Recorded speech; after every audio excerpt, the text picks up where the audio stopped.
श्री कृष्ण जन्मभूमि स्थान और शाही मस्जिद को लेकर के जो विवाद चल रहा है मथुरा कोर्ट में, आज भी उस पर सुनवाई होनी है। इस वक्त हमारे साथ मौजूद है गोपाल खंडेलवाल, जो कि हिंदू पक्ष के वकील हैं।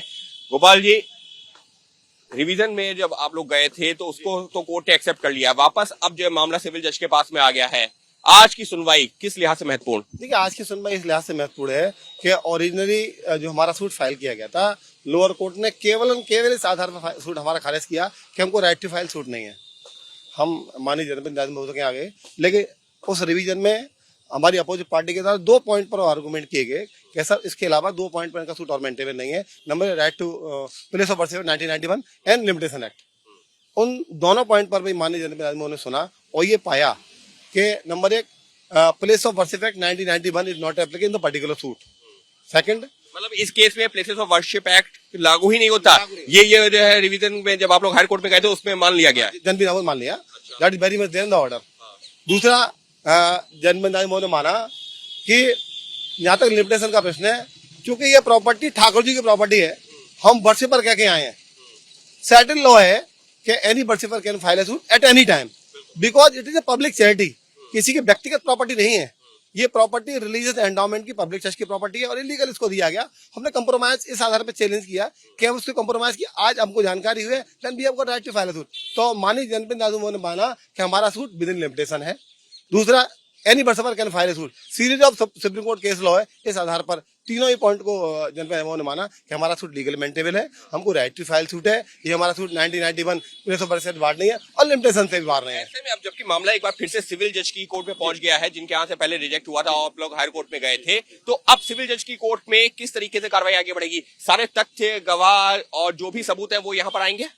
देखिए, सारे पॉइंटों पर अभी हमको सिविल जज का बहस कर रही है, अपोजिट पार्टी भी अपेयर होगी, कोई फर्दर पॉइंट बोला है उस पर भी बहस होगी। उसके बाद हमारा सूट रजिस्टर्ड होगा।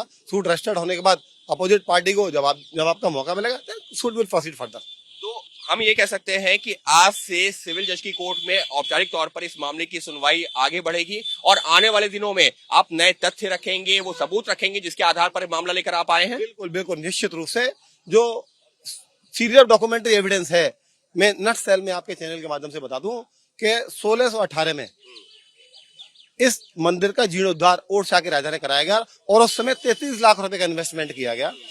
बाद में औरंगजेब के फरमान के द्वारा इस मस्जिद को तोड़ दिया गया। हाँ, मंदिर को तोड़ा। बाद में मराठा और औरंगजेब की सेना का भी युद्ध हुआ तो मराठा ने मथुरा गोवर्धन को ऑक्युपाई किया। बाद में मंदिर का पुनर्निर्माण हुआ। अनफॉर्चुनेटली ब्रिटिश गवर्नमेंट आ गई और ब्रिटिश गवर्नमेंट ने के द्वारा मराठा को भगा दिया, उनको हरा दिया और इस प्रॉपर्टी को डिक्लेयर किया नजूल लैंड। नजूल लैंड डिक्लेयर होने के बाद इस प्रॉपर्टी को ओडिशा के राजा रत्नीमल ने परचेज किया। रत्नीमल के परचेज के द्वारा इस प्रॉपर्टी को उनके वारिसान ने 3 बच्चों को बेचा, मिस्टर मदन मोहन मालवीय, गणेश दत्त और मिस्टर आठरे, और सब्सिक्वेंटली पब्लिक चैरिटेबल ट्रस्ट बना। और आज भी प्रॉपर्टी एंटायर 13 एकड़ ठाकुर जी की है।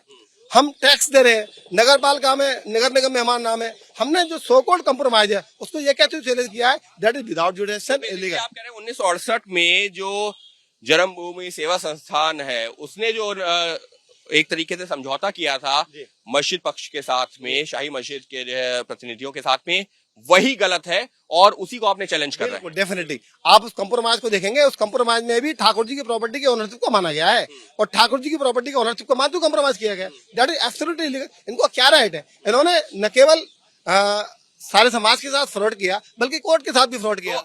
एक नटशेल में अगर यानी कि मुख्य तौर पर अगर आपकी जो है 2 मांगों की बात करें, क्या मुख्य मांगे 2? हमारी मुख्य मांग है सो कॉल्ड पार्टीशन डीड है, जो सो कॉल्ड कंप्रोमाइज है दैट इलीगल, उनको निरस्त किया जाए और जो इलीगल स्ट्रक्चर है दैट में भी रिमूव। मतलब शाही मस्जिद को वहां से हटाया जाए।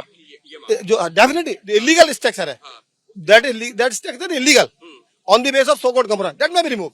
यानी साफ तौर पर गोपाल खंडेलवाल जो कि हिंदू पक्ष के वकील है, उनका यही कहना है कि शाही मस्जिद जहां पर बनाई गई है वो इलीगल स्ट्रक्चर है, यानी कि जमीन पर कब्जा किया गया है और वो जो है उसको हटाया जाना चाहिए। फिलहाल अब ये मामला पहुंचा हुआ है सिविल जज की कोर्ट में, जहां पर अब सिलसिलेवार तौर पर सभी तथ्य आएंगे, सभी सबूत आएंगे, सभी वो दस्तावेज आएंगे जिनका ये लोग जिक्र कर रहे हैं और उस आधार पर तय होगा कि क्या अब इस मामले में किस तरीके से जो है सुनवाई आगे बढ़ेगी। लेकिन अब एक तरीके से अगर ये कहें कि निचली अदालत में सही मायने में सुनवाई अब शुरू होगी और सारे सबूत और तथ्य और गवाह आने शुरू होंगे तो कहना गलत नहीं होगा।